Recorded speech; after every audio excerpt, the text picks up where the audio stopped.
हाय, मैं एक CA inter student हूँ। इस बार मई में मैं इंटर का मेरा पहला अटेम्प्ट दी थी, जिसमें मैं अनसक्सेसफुल रही।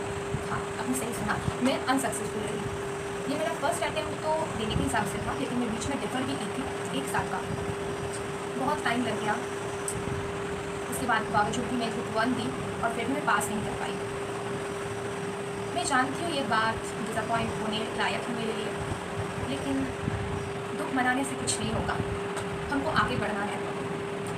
तो मैं इस वीडियो में ये डिस्कस करने वाली हूँ कि मेरे से क्या क्या गलती हुआ और मैं उससे क्या सीखी, और मैं वो आप लोगों के साथ भी शेयर करने वाली हूँ, क्योंकि मुझे भी पता है कि जो लोग नेक्स्ट अटेम्प्ट देने वाले हैं उनके लिए काम आएंगे। जो सक्सेसफुल हो जाते हैं उनका स्टोरी तो हम सुनते हैं, लेकिन फेलियर से सबसे ज़्यादा सीखने को मिलता है। हम लोग वो गलती की है जो नहीं करना चाहिए। तो मैं आज वही शेयर करने वाली हूँ कि ऐसा कौन सा गलतियाँ हैं जो मैं रियलाइज़ की मैं की थी मेरे एग्ज़ाम के दौरान, जो नहीं करना चाहिए आपको भी नहीं और मुझे भी फिर से नहीं, और क्या क्या स्ट्रैटेजी मैं आगे फॉलो करूँगी, और अगर आपको भी उससे कुछ हेल्प हो सके तो बहुत अच्छा लगेगा मुझको। इस बार स्टूडेंट को मैं देखी कि एवरेज में पास किए हैं 14% स्टूडेंट एवरेज में, और बहुत सारे स्टूडेंट अनसक्सेसफुल रहे, इंक्लूडिंग मी, जैसा हर बार रहता है। तो इसमें ऐसा कुछ कंप्लेन नहीं है कि इतना कम परसेंट स्टूडेंट के पास हुई, ये बहुत लोगों का रहता है, लेकिन हमें नहीं रहना चाहिए। हम जानबूझ के ऐसा कोर्स चूज़ किए हैं। ये कोर्स इतना डिफिकल्ट है, इसलिए इस कोर्स का इतना कीमत है। आगे जाके हमको इतना कीमत मिलेगा, इसलिए हम लोग ये कोर्स लिए हैं। ये कोर्स ईजी नहीं है, और ये ईजी लोगों के लिए भी नहीं है, और हम लोगों को भी ईजी लोगों में नहीं आना है। तो जो पॉइंट्स में खुद में देखी हूँ कि मैं गलती की हूँ, 1, मैं आरटीपी एनटीपी तो सॉल्व की, लेकिन प्रॉब्लम ये था आरटीपी एनटीपी में चैप्टर वाइज सॉल्व की थी। अब चैप्टर वाइज सॉल्व करने से दिक्कत क्या होता है, हम चैप्टर वाइज जब सॉल्व कर लेते हैं हमको लगता है हमको तो सब कुछ आ रहा है, क्योंकि हम उस चैप्टर का कंटेंट पढ़े हैं और तब भी हम उसको अप्लाई कर रहे हैं, तो वो दिमाग में भी रह रहा है। ऐसे में क्या होता है, जब एग्ज़ाम टाइम पे जाके हम लोग को फुल सिलेबस अपने दिमाग में रखना है, और हम जानते हैं सिलेक्ट का सिलेबस कितना फास्ट होता है। इतना बड़ा सिलेबस हमको 3 घंटे में प्रेजेंट करना होता है। जो पेपर रहता है वो सब चैप्टर्स का मिला के रहता है, कभी कभी कॉम्बाइन भी रहता है, अलग अलग चैप्टर्स का मिला के, तो हम उसको प्रेजेंट नहीं कर पाते हैं ठीक से। हम लोगों को कॉन्सेप्ट तो पता है, लेकिन उसको इंटरप्रेट कैसे करना है वो कभी कभी हमको नहीं आता है। कभी कभी टाइमिंग इशू होता है। ये जो दिक्कतें हैं ये बहुत कॉमन है। मैं जो गलती की हूँ, chapter wise RTP NTP solve करना, इससे दिक्कत क्या हुआ, होल सिलेबस जो मेरे दिमाग में आया मैं इंटरप्रेट ज़्यादा अच्छे से नहीं कर पाई। ये प्रॉब्लम मुझे अकाउंट्स में ज़्यादा हुआ, केस लगाने में, केस स्टडीज़ में, जो है एमसीक्यू वगैरह में पुट करने में। तो मैं आप लोग को सजेस्ट करूँगी कि आप चैप्टर वाइज बिल्कुल भी मत चाहिए। क्योंकि बहुत सारा सॉल्व की थी मैं 8-10 दिन का, लेकिन ये हर एक सब्जेक्ट के लिए मैं बोल रही हूँ, मैं ऐसे ही की थी, लेकिन ऐसा करने से मुझे प्रॉब्लम ही हुआ। इसमें जब मैं प्रिपरेशन ले रही थी तब तो मुझे लग रहा था कि बहुत अच्छे से हो रहा है, क्योंकि मेरा मतलब पढ़ने के साथ साथ सॉल्व भी हो जा रहा है, तो अलग से सॉल्व करने के बैठने के कोई इशू नहीं है। लेकिन ये बहुत गलत है। और इसमें और एक जो दिक्कत है इसमें, इस स्ट्रैटेजी में, कि आपका कंप्लीट तो हो जाता है, लेकिन वो 3 घंटा एग्जाम देने में, वो होल सिलेबस एक साथ सॉल्व करने में, वो टाइम का जो इशू हमको फेस करना पड़ा एग्जाम में, वो भी आपको फेस नहीं करना पड़ेगा उतना ज़्यादा, अगर आप 3 घंटे के हिसाब से प्रैक्टिस करें और होल सिलेबस पकड़ के प्रैक्टिस करें, क्योंकि आपके दिमाग में ऑलरेडी होल सिलेबस आप कैरी कर रहे हैं, उसका एक्सपीरियंस ले रहे हैं, वो पूरा अप्लाई करके, तो आप इंटरप्रेट कर रहे हैं, टाइमिंग गैप आप मैनेज कर रहे हैं। तो मैं आपको बोलूँगी मॉक टेस्ट देना ही देना है, कहीं पे जाके ना सही, घर पे ऑनेस्टली कुछ ना देके आपको मॉक टेस्ट पेपर के लिए अटेम्प्ट करना है, और मॉक टेस्ट से भी ज़्यादा आप प्रीवियस ईयर का क्वेश्चन उठाइए और उसका सोल्यूशन कीजिए। सेकेंड गलती जो मैं नहीं की, लेकिन फिर भी मैं बोलूँगी, बहुत लोग ऐसे मैं दोस्तों को देखी कि वो एमसीक्यू पेपर जो है एमसीक्यू में छोड़ के आते हैं, तो छोड़ के हम लोग को बिल्कुल भी नहीं आना है। मुझे पता है कि ये बहुत कॉमन ध्यान है, ये सब एक्सपीरियंस कर चुके हैं और सब एक ही मार के आते हैं, लेकिन ऐसे में मैं देखी कुछ लोग होते हैं जो लोग को छोड़ के आते हैं, तो छोड़ के बिल्कुल भी नहीं आना है। एमसीक्यू में नेगेटिव मार्किंग नहीं है, तो छोड़ के नहीं आना है। और नेक्स्ट जो गलती मैं की हूँ, चैप्टर स्किप नहीं करना है। जो चैप्टर हमको पता है कि कम परसेंट कैरी करता है, लास्ट मोमेंट पे वो मेरा हो नहीं रहा है टाइम इशू के लिए, फिर भी वो चैप्टर नहीं छोड़ना है, सारा चैप्टर करके जाना है। क्योंकि जिस चैप्टर से कम परसेंटेज का क्वेश्चन आता है हमको पता है, लेकिन फिर भी ऐसा हो जाता है ना कि इस अटेम्प्ट में उस चैप्टर से ज़्यादा आ गया, तो ये गलती कभी मत कीजिए। यूट्यूब में अगर कोई टीचर सजेशन दे भी रहे हैं कि कम वक्त है तो ये चैप्टर्स करके चले जाए, उसके लिए भी आप लोग मत चाहिए, बिल्कुल भी मैं सजेस्ट नहीं करूँगी, वो बिल्कुल भी मत कीजिए। ये बहुत बड़ा गलती है, टाइम इशू हो सकता है, पहले से आपको करके रखना है। इसके लिए समरी नोट्स मोस्ट रिकमेंडेबल है। जो जिस चैप्टर का मैं समरी नोट्स बनाई थी वो चैप्टर उस 1.5 दिन में कवर हो पाया। 1-2 चैप्टर जो छूट गया था समरी बनाना, उसमें दिक्कत आ गया। समरी नोट्स मस्ट है, लास्ट मोमेंट में सिर्फ वही बचा सकता है आपको, क्योंकि वो बहुत स्टूडेंट्स का ऐसा होता है और उसके अंदर मैं भी हूँ कि लास्ट मोमेंट में जो रिविजन नहीं करते हैं ना, वो हमको ज़्यादा याद नहीं रहता है। एग्जाम के प्रेशर के लिए हो सकता है, क्योंकि नॉर्मल टाइम पे सेम चीज़ हमको याद है, हम अप्लाई करते हैं, लेकिन एग्जाम के टाइम पे नहीं हो रहा है। इसलिए मैं बोलूँगी कि आपको इसके बारे में भी फोकस्ड रहना है।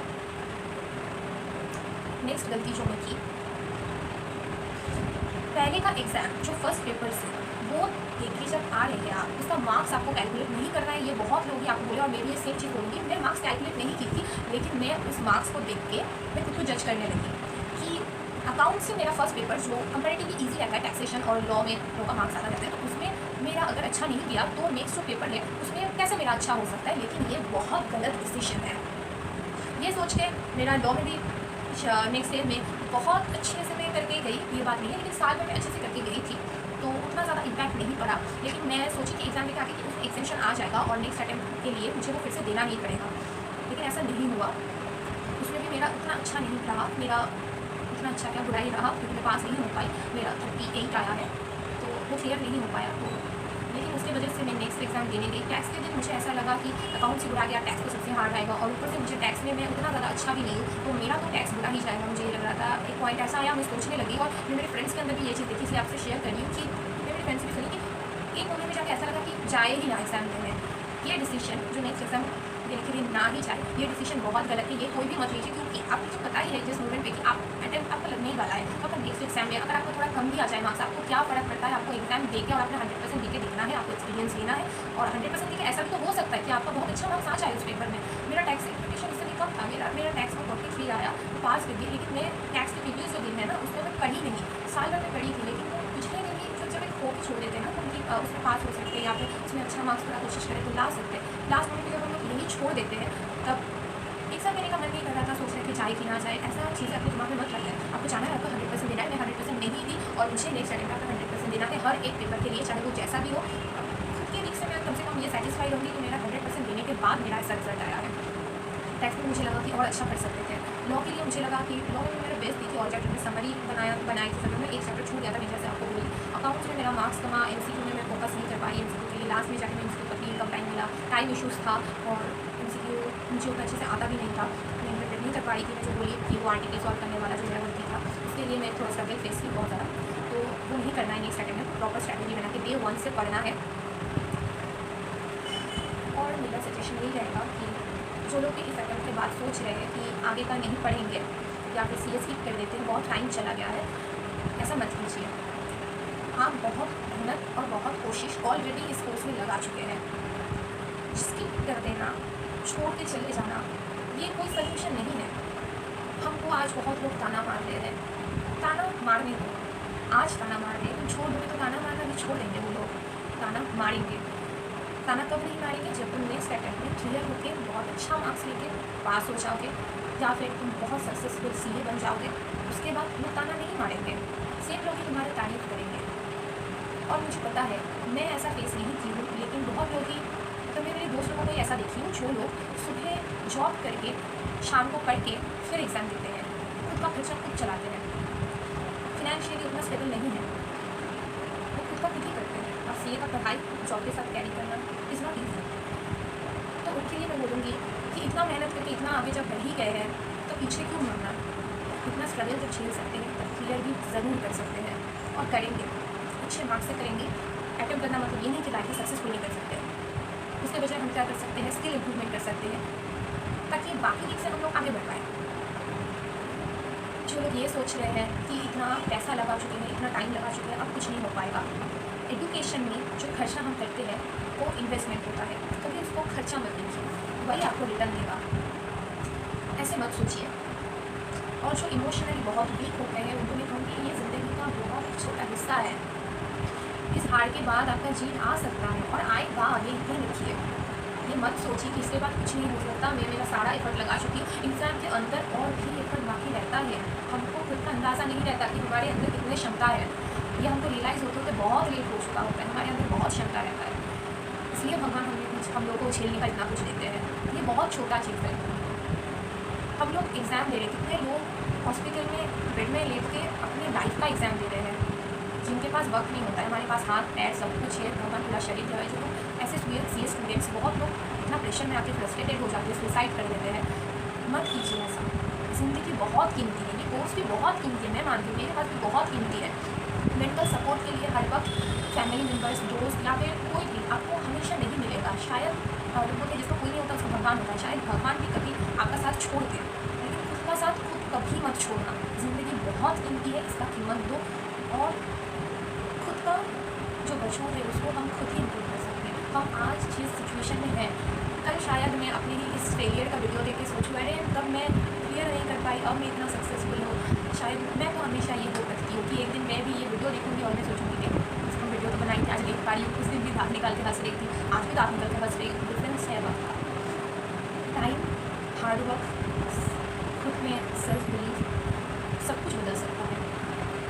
मैं आपको ज्ञान नहीं दे रही हूँ, मैं आज दोस्त बन के, जो दोस्त मेरे भी क्लियर नहीं कर पाए मेरे जैसे, मैं उनके साथ हूँ। तो इसलिए मेरा आज ये वीडियो बनाना, मुझे पता है कि बहुत लोग हैं सुन रही हूँ, बहुत लोग नहीं हुआ है मेरे जैसा। तो ऐसा नहीं है कि हमसे नहीं हुआ, ठीक है, हमसे अभी नहीं हुआ है, हमसे आगे जाके बहुत अच्छा होगा और हम अच्छा कर लेंगे बहुत, और इंसान भी बहुत अच्छा बनेंगे। लाइफ में सिर्फ सीए नहीं बनना है, बहुत अच्छा इंसान भी बनना है, बहुत अच्छा दोस्त भी बनना है, हमको सब कुछ बनना है। सीए भी बनना है, सीए का सपना लेके आए हैं। तुम सोचो, एक इंसान जिनके फैमिली बैकग्राउंड में भी सीए नहीं है और वो ये सपना लेके आ रहा है कि मैं पहले सीए बनूंगी अपनी फैमिली का, फिर वो लाइफ में फेलियर देख के भाग जाएंगे। ऐसे बहुत लोग हैं, बहुत लोग हैं, ऐसे बहुत लोग हैं जिनका फिनेंशियल कंडीशन अच्छा नहीं है, उनके माँ बाप इतना पैसा लगा के उनको सीए पढ़ा रहे हैं, वो छोड़ दे सीए।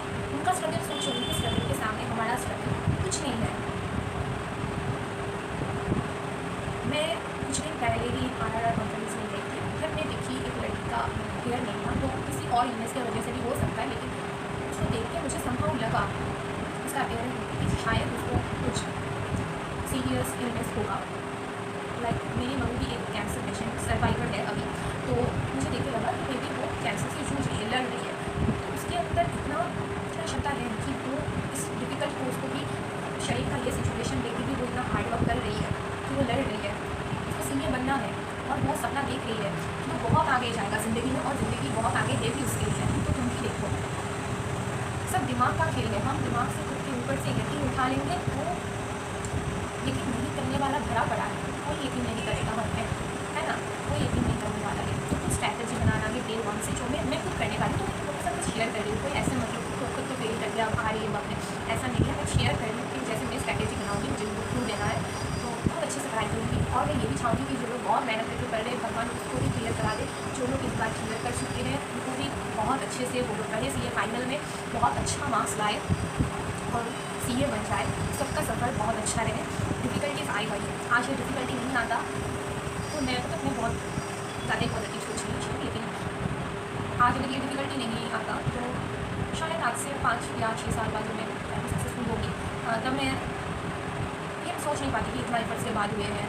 जो एक बार में मिल जाता है ना, उसका कीमत इतना ज़्यादा तो नहीं लगता है। अपने खुद को शांत रखने के लिए नहीं बोलती, लेकिन ये कुछ भी आप ज़िंदगी में कुछ भी चीज़ें देखो जो आपको बहुत ईजीली मिल जाता है ना, उसका कीमत आपके पास भी नहीं होता, दूसरों के पास भी छोड़ो, आपके पास ना उसका कीमत उतना ज़्यादा नहीं होता है। हम अगर उतना ज़्यादा भी नहीं कमा पाए ना सीए बनने के बाद, तो ये सेटिस्फेक्शन ज़रूर रहेगा कि हम सीए बने हैं, इसका जो रेस्पेक्ट है और खुद जो कर रहे हैं उसका। हर एक स्टूडेंट क्लियर नहीं कर पाता एग्जाम, लेकिन हर एक स्टूडेंट जो सीए के लिए अवेयर कर रहा है, मैं गारंटी के साथ बोल सकती हूँ 87% स्टूडेंट, 90% स्टूडेंट पकड़ लेते हैं। सब दिन रात जग के मेहनत करके ही पढ़ते हैं, अपना 100% लगा के। सीए में ऐसा आपको मतलब ऐसा लोग बहुत कम ही मिलेगा जो आपको लगेगा कि बहुत कम पढ़ रहा है, लेकिन हम लोग का बहुत रात का सेक्रीफाइस है, उसके बाद भी नहीं मिल पाता कभी। ऐसा नहीं कि कोई कम पढ़ा है इसके लिए क्लियर नहीं किया है, ऐसा होता ही नहीं है, और स्ट्रगल करने के बाद ही ऐसा है। और सबके लिए, ये मेरा अकेला का बात है, बहुत लोग बहुत मेहनत करके, मेरे से बहुत ज़्यादा मेहनत करके, बहुत लोग बहुत टाइम लगा के निकले हैं। होना ना होना हमारे हाथ में ही है, ऐसा नहीं है कि हमारे हाथ में नहीं है, कुछ लक फैक्टर के ऊपर भी रहता है किसी का। ऐसा मतलब अगर कॉपी गाड़ी तक मैं लाती तभी मैं पास नहीं करती, तो मेरा एग्रीगेट में नहीं आता। लेकिन बहुत लोग ऐसा भी मैं देखती हूँ कि तब में 40 के अबव है, लेकिन फिर भी मतलब एग्रीगेट में 50 नहीं ला पाया तो पास नहीं कर पाए। उनका सोचिए 1-2 नंबर से रह जाते हैं। हमको इतना हार्ड वर्क करना है कि हमको वो जो कटअप का क्राइटेरिया उसमें नहीं बिलोंग करना है, हमको बहुत अच्छा मार्क्स का कोशिश करना है और हम लाएंगे, हमें यकीन रखना है। 10 लोग क्या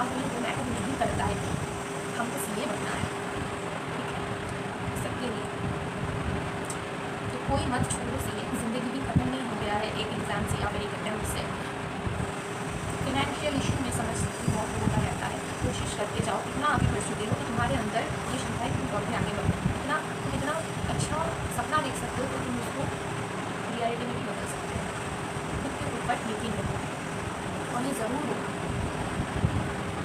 तो आज के लिए इतना ही, मुझे इतना ही शेयर करना था कि मैं क्या क्या गलती की। ये वीडियो थोड़ा भी अच्छा लगे तो थोड़ा कमेंट कर देना, अगर गाइडेंस या फिर कुछ अगर आपका भी हेल्प हुआ तो।